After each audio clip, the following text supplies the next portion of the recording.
Okay, so I think I might have accidentally erased all 1 hour footage of me doing my handmade card review thing. So I'm doing it all over again. Why am I getting a yellow ring? Oh, okay, that's the screen. Never mind. So yeah, I gotta redo my whole card presentation thing again because I think I might have deleted it when trying to clean out everything. And I guess the videos didn't make it through the transfer because it's not in my laptop either or my external hard drive. So this ought to be fun. I gotta do this for a whole nother hour. So anyway, the cards aren't really finished. They're sketches. There's some line work, and there are others that are just colored in. This is basically me just trying to figure out how I was going to build the format of the game, so that's why it's incomplete. But basically, all I really got to show off is just the tin full of cards. It's just a cookie tin that happened to just fit a lot of cards very well. And then self-made pack. Just it's like just a foldable pack. It doesn't require any scissors, no glue. You fold it up and you wrap it around the right way, and it's a completely good seal. Like it doesn't come off. Like it doesn't it rattles your cards a little bit, but not by much. You know, I made this kind of thing when I was like what? I think when I was in middle school, and I just kept with it because it's the most efficient way. Because I know people like to do their own little handmade card things where they like rip open the packs, but I kind of need somewhere to put these, so I don't do that. But yeah, anyway, I'm just gonna get started with things. Uh, should I start with the pack? Or should I start with the tin? I think I'll start with the tin. Um, so let me move these out of the way. I'll use the cards that are in the deck sleeves because kind of already seen these in the video. But I'm just gonna randomly go through them and then talk about what they were supposed to look like, what they're supposed to be. Or maybe not what they're supposed to look like because I don't have any way to show what some of them were supposed to look like. But I'm just gonna go through it. Well, fortunately, some of them are organized from when I was doing the video last, so there is that. For the first three, one, two. Oh, can you see them? Can you see them? Okay, yeah. So for the first three, these are the emissaries. Basically, they are like elemental avatars. Actually, I'm missing one. Here we go. First four, they're like elemental avatars. So they're like the legendary creatures, legendary monsters of the overall the overall thing of the game being attributes. Water, fire, earth, wind. That's what these all are. So you got Aqueous Emissary, all water. Emissary, all wind. Emissary Altera, and then Emissary All Fire, which I did do a drawing video for that. It's like in one of my other videos, it's like a end of the video speed sketch, but basically I redesigned it. So it went from looking like this, which I'm not even sure what that is, to looking like this. And I want to get all my cards to look something like this at some point, but that takes a lot of time digitally. So that's why I'm not putting as much effort into the digital cards as I would like, these drawings because I want to kind of get the card game set first, and then when I figure that stuff out, then I'll do all this. But yeah, basically, they would be very high level creatures. In the game, you can only summon creatures based on how many spaces you have. They would be five, so they would take up all the space on the board for you to do, some serious damage based on the elements that they are from. Um, And as I said before, they are based on like, avatar spirits, not like the last airbender, but like actual avatars. Like how do I explain that?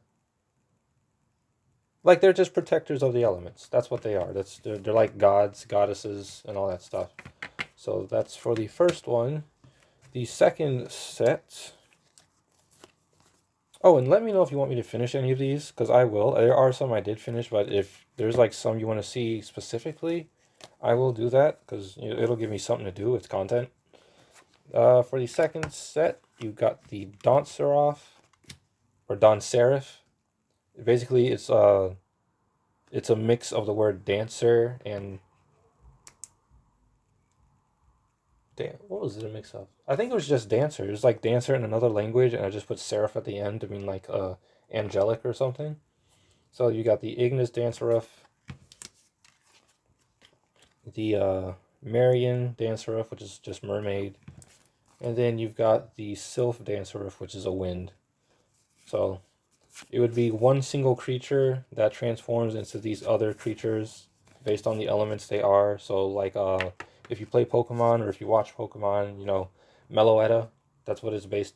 It's not what it's based off of, but that's where I got the inspiration from. Because I actually had this one for a while, and I don't know what its original form looked like. I don't think I ever drew an original form. I just drew like alternate forms, and based them off of that. I don't have one for Earth because at that time I didn't have a lot of Earth creatures, so I didn't know what to base it off of, and I'm still not sure what to base it off of to where it would look like it would still look pretty similar to their other forms.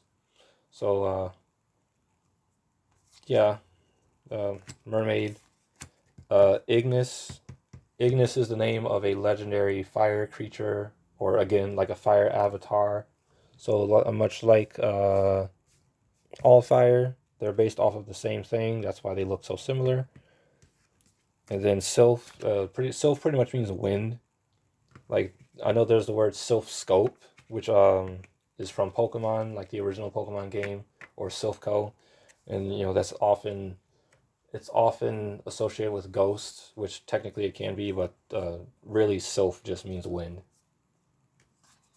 So there's those. And those aren't like evolutionary lines or anything. It's not like you play one of these and then you go into like the bigger form or whatever. They don't do that. That's not what they are. They just happen to all be the same kind of creature. The next one, lily pad flower thing. It was just a generic grass kind of creature that would also do like water damage. So it'd be like one of those creatures that can do like something special where even though it's in one area, it can also have some good effects in another area since when I start producing the game for real, each deck will only have like one attribute and then it'll mix up as it goes further. But for now, I was like, okay, I need to be creative, constrict myself to a certain rule so that I can make some creative stuff. And that's where this came in. It's a grass, or not grass, it's a verdant type, which means like grass and flowers, but it also can do damage based on water. So there's that. Uh, Spitfire, nothing complicated about him. He was just a living ball of fire. When I started making these, I was just going with something simple like a circle with feet. So that's what they are. This next one, same thing. It's just a circle with no feet. It would be a verdant type, so it would also be a grass thing. This next one is I didn't put its name, but I think I called it the Delirium Owl because basically it would cause you to go delirious, or it would cause the monsters that it targets to I do something backwards, or loud car do some it would allow it to do something backwards or just disrupt your opponent from doing anything. uh the reason I created this was because I once took a picture of an owl in a backyard, and just as I took the picture the owl flew away and the camera setting on my phone uh messed up. So the original camera app that comes with the phone when you start it doesn't really work anymore. So I had to install like an app to the phone in order to use the camera setting. And I could just reset the phone, but I got too much stuff on there to just reset it, so I don't do that. But I just thought it was interesting how I took a picture of an owl and then my phone of that same night, like I was still in that backyard that same night, and it just went crazy. So this is just a leaf bug. it's not really finished. So, well, obviously, there's not really much to it because it's not finished. I keep being redundant with myself. But yeah, there's nothing to it because I couldn't figure out what to do with it. That's why it's not finished. Once I figure out something a little bit more interesting than just a leaf with a face, I'll put a better design to it. Uh, Furnace Inferno-Arachne. So basically, what it is, it's a fire spider that has a body of a furnace. So the flames coming out of its thorax, the holes around its body here on the legs. They would also have flames spitting out. And basically, it would just be a fire insect, which, you know, it's pretty cool when you put opposites together. Insects don't really do well with fire. But, you know, it looks like it could be a Pokemon. It reminds me of Cyndaquil a lot. Do we have other than well, I guess other than what's that six-winged insect Pokemon? That big moth one. Other than that, do we have any firebugs? I think in the newer in Sword and Shield, there's that centipede thing. I haven't been able to play it. I don't have a Switch, so I don't know what that thing is. But I know if you count those two Pokemon, there's only what 1, 2, 3, 4, 5. There's like 5 or 6 Pokemon that are like bug fire type. I think. I don't know how many Pokemon are in that Centipede's evolutionary line, so I can't say if there's like exactly 5 or 6. But yeah, um, actually no. Volcarona. Okay, Volcarona. I think only has 2 stages. It's the Larvesta and Volcarona. So 1, 2, and 3, 4. So yeah, there's either 3 or 4, not 5 or 6. I haven't played Sword and Shield at all, so and I haven't watched anybody play it either. This next one was part of a line of like ghost cats. This one in particular was called, what was it called? Did I give it a name? I don't think I gave it a name, but it was based around the same design as this one. This one did have a name. This is one of my like original designs. By original, I mean like this is one of the designs I made when I first made the game. I called it Bakenyan?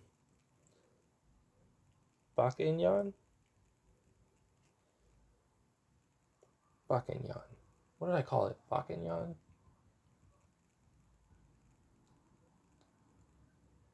Bakenyan.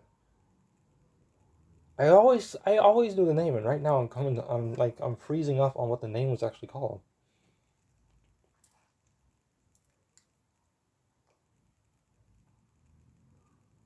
But anyway, yeah, it's I can't remember its name exactly, but I called it Bakenyan, and it was going to be like a cross between a spirit doll and a cat, because well, in like Japanese mythology, cat spirits are normally they're either vicious or they're just tricksters, and so this is just like a vicious trickster doll, cat doll. Bake Nyandal. Yeah, that's what it was. Bake Nyandal.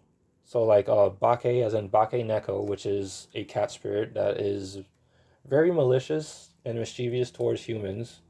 And then Nyandal because Nyan is like the Japanese word for cat, or the Japanese word for which of what a cat does, which is meow. And then doll because it's doll. So yeah. And then this would be like a not an alternate form, but this would be like another species. That would be like a doll that's not quite put together, but has a spirit up inside of it, which is why there's eyes through the mouth. So yeah, I thought these were interesting. These are one of the few cards that have like a long backstory to them. 14 minutes. Oh yeah, this is definitely gonna take me another hour. Bug, just a giant beetle. That would have like a high defense to keep yourself from being beaten by your opponent within like 1 or 2 turns. So Barracera, Barra for barricade, Sarah for the horn, because anything with a horn you pretty much call like a Sarah, like a rhinoceros, triceratops, like that. And then bug because it's a bug. So barricading horn bug is if you want to like hard translate it. Next card. Vilepede.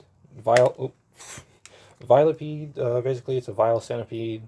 It has poisonous attacks, which would damage your opponent. Um, Damage your opponent's monster for as long as they're out on the field. So the way my game works is that, everything is pretty much oriented to you having your monster out on the field. Like, nothing happens unless it's in the field. So if like if your monster is getting damaged turn after turn, it's because it's on the field. If your opponent's monster is like having an upgrade or anything, that only happens when it's on the field. And once it's no longer on the field, the stats get reset. So if you send it back so if it gets sent back into like the roster, which would be like on the side, then yeah, it's no longer on the field. So it would be reset to whatever it is. But yeah, I just figured there should be like a good amount of creatures that actually give like continuous damage, so that it goes by a little bit faster, a little bit better, and it makes you think if you want to keep a certain creature out or not. Give you an ultimatum on whether you want to keep that monster or keep it out for defense. Uh, Tofidimpa, just a tiny little imp demon thing. It's a creepy, cute design, I guess. I was just thinking of something creepy and cute. This is just a regular giant bull stag thing. I didn't really know what to call it or what to do with it, so I stopped working on it. Kadapple. It's a fusion. The name is a combination of cadaver, meaning like death, and apple, which is which is what it is. So basically, it's like an apple-like thing that has a worm that pretty much controls what it does. So it would be like a zombie apple thing that lures in other plant-based creatures, and then that worm would take over that thing and whatnot. So there's an effect I can put for there's like an ability I could put for that. It would be like really interesting, but I'm not getting into the advanced stuff yet, since again, this is the start of the game. I want to keep it simple so that people understand it, and then as I get further into making more cards, the advanced stuff will make more sense. So then I won't have to like over explain what these things do, and people can follow along. This one was one of my one of my personally prized designs and drawings. This is Rock, ROC, which is based off of the actual Native American mythology of the Thunderbird, which is also known as the Rock, ROC. And it's just a giant bird that flaps its wings and causes storms and has the cry of thunder. So it's just a giant thunderbird, basically. And you can tell by like the way I designed it. Like I was really into this one and the spider here. I'm not really going into detail to what these creatures would be and how they would work, because not all the creatures would be in the game for quite some time, even after the game is produced. Because I want to kind of give things a bit of like momentum and not just throw everything out the gate at once and then overwhelm people. So like this thing, it's not going to be in the game for a little bit. It's basically a mimic. If you don't know what a mimic is, it's if you ever played like an RPG of any kind, where there's like a chest that might have something in it, but then it turns out to be like some kind of trap. That's what a mimic is. A mimic is also something that can copy another item or person. So yeah, that's what this is. This is like a demonic mimic thing where if you try to open a chest, well, you get this thing. So if it was to be in the game, what I think I would do is it would have an ability where if your opponent tried to draw an item card, it would do something negative to that opponent. So like, I don't know, maybe take an item, maybe take that item, or just take an item in general, like maybe snatch an item from your opponent or something. Jin Budo. Jin meaning genie, or not really genie in general. It's just is what people know it most for, but Jin is basically any kind of magical creature. And Budo for Buddha, just because it's like a rather portly mystic thing. Sorry if it's blurry. I think it's because it's a sketch and it's kind of trying to focus in on other things. Geoid, it's exactly what it is. It's a geoid, a thing of the earth, a thing of geo. So, geoid. This thing, I love its design. I just couldn't figure out where to put it exactly. It's like some kind of mystical cat thing. It kind of reminds me of Espeon, which is kind of where the inspiration came from. I don't know what to do with it exactly, so again, it's just on the sidelines. Uh, this is a powerful. This is another original like first generation design I made. It would be a keeper of the elements, so basically it would like withhold a certain element to power it up or do something special, and it would be a card that can go. It would be a card that could go in any deck. So because again, I made it to where you only have specific decks that work with one type of attribute, one type of element. I decided to try and make up some cards that would kind of mix in the play so that you could play with like another deck within your deck, and that would be like after the initial release of the product. So it's like you would get the first set, and then after the first set, like after like a month or so, then you would get like a booster set, and then you would have cards like this that can like work backwards so that you could still play with the deck you had, and then play with the deck that you're going to get, and it could work fine. So if you want to play with like water and fire, you can. You want to play with like earth and wind, you can. Rather than just playing with earth or just playing with fire, just playing with like grass or whatever. This one, another design where it's just a circle with head, or a circle with heads, a circle with feet. Berry Shroody. It's just a a shrimpy roots creature with berries for ornaments on its head. There'd be all kinds of different kind of fruit types on here. Maybe like spiciness or sweetness or drowsiness. Right now, this is the only one, so I haven't really made any designs for the designs on that. But yeah, it's a interesting one. I thought there's quite a few people who thought this was like a cute design. Quake Golem. Um, I've actually recently drawn not this particularly, but I've recently drawn a creatures with this name like several times because I really want to include that one to the game. Fernicious, uh, Vicious Fern. Basically, it's a Venus flytrap. Oh, you can't really. Yeah, sorry about the blurriness. I think it's trying to focus on too much at once. It's basically a vicious fern. That's all it is. It would be a verdant that has like very destructive capabilities, like taking down a monster that's smaller than it, which it is only a size 2, so it won't be able to take down much. But plants have the special ability of growing their size while they're on the field due to some special thing or whatnot. I'm not sure exactly. So as it gets bigger, or as it destroys a monster, it would get bigger, and as it gets bigger, it could easily destroy more monsters and all that stuff. So I thought that'd be a fun mechanic. Uh, Man, these are really blurry. I think it's because it's gotten dark. It's like kind of muggy, stormy out, so the light kind of goes in and out. If you can't see it, I'm sorry. I'll read. I'm still reading it to you anyway. Twin tail Wiccanyan, Wiccan as in like half witch, and then like nyan as in the sound a cat makes in Japanese. So I thought that was cute. It's Yes, what it is. It's a witch cat, so it's got like broom tails, and it causes hexes and things like that. Uh, Another OG design from like the very first time I was making games. Reaper Claw Dragon or Reaper Skull or Reaper Claw Dragon, Reaper Skull Dragon. It's got a lot of names. I'm not sure which one I'm gonna go with, but basically it's a skeleton dragon that floats around with nothing but a spine, a head, and giant claws that it floats around on. Mm, Terrifying. Yeah.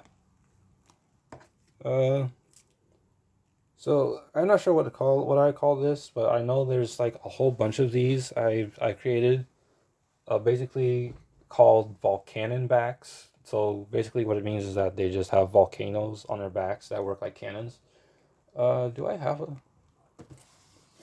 I accidentally recently drew a picture of one. As of this recording, this I drew this the same day. So there's like a lot of creatures I drew with like volcanoes on their backs. Um, I don't think the rest of them are gonna be on cards. I think they're just gonna be on like sheets of paper, which I don't know where they are, so I can't show any more. But than that, but yeah, I thought this would be like a cool design. This is gonna be one of the ones where just like so like most artists when they create large projects, there's usually like one thing they gravitate towards where it's like they're gonna get more attention. That's one of them. Those things are gonna get my attention because it's cool to have a monster that can like shoot volcanoes, or it has a volcano that shoots cannons off of the back. I mean, that's just awesome. Uh, Flamba, flaming, flaming ba. The sound the sheep makes. It's just a cute little fire sheep. I did make another one called Sheer Tan. It is an actual card for the game that I'm making. It's on. I should have seen you. You should have seen it before if you watched any of like the showcase videos for all the Infernus creatures that will be in the game. It's nothing like this. So, Saber Saurian. It's just a saber clad. My God, the sketches look very fuzzy on here. Anyway, it's a saber cladded dinosaur like thing. It's not a dinosaur exactly, but it looks like one. So that's why I called it a Sabersaurian instead of just a Sabersaurus. Meteo Turtle. Ooh, I picked a bad day to do this, but I gotta get this in. Um, Again, can't see it, but it is a just a turtle with a big ball of a meteor on its back. Let me see if I get these boxes out of the way, if that'll be any better. No. Ugh. Okay, that might work. I'd have to move this out of the way though.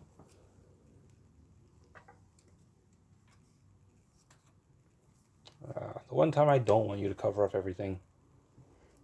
Let me see. Not that much better, but at least there's a light source now. Uh, Radish thing. I don't know. This was around the time when I was just making circles with faces. Torpedo whale. I didn't include it in the game, but there are some creatures that I did include with torpedo, like a torpedo shark and torpedo dolphin. I don't know why I didn't include this one. I guess I forgot about it at that time. And we're hitting 27 minutes, so I gotta see if I can blast through this first half so I can get through the second half. I might not even need. Well, yeah, I will need a second half. Uh, Snatchel, snatching satchel. Satchel is a bag, so it's a living bag that just steals things. So if it was in the game, what it would do is it would steal items from creatures and take it for itself. And that would be a very important thing because a lot of these creatures only work better when they have an item equipped to them in order to get stronger. All right, we're almost hitting it. Let's see if I can get in. This thing is I'm not sure what I called it exactly. I had drew a lot of these like years ago. So there's like a whole bunch of different ones based on like tiki masks. And then there's other ones that are just straight up based on like tiki totems. Tiki mask. Was it Tiki Ma? Tikima. It was something like that. But basically they'd just be like cursed masked creatures that could equip themselves to other creatures and give them certain abilities and stuff like that, which, I don't know exactly because this was like again one of the OGs way back then. I don't have the rules anymore, so and then last but not least, well, other than the other ones here, which will be in the second part, and the pack here, which will also be in the second part, hopefully. Uh, Last but not least, the vine onion. It's an onion-like thing that has vines that it whips around in a very powerful manner. So I'm on 29 minutes, 40 something seconds. So I'm gonna stop it right here, And I think I'm going to split this up into two parts because I think it'll be a little bit long to be an hour to look at this. So, yeah, I'm going to cut it here, and I'll see you in the next one.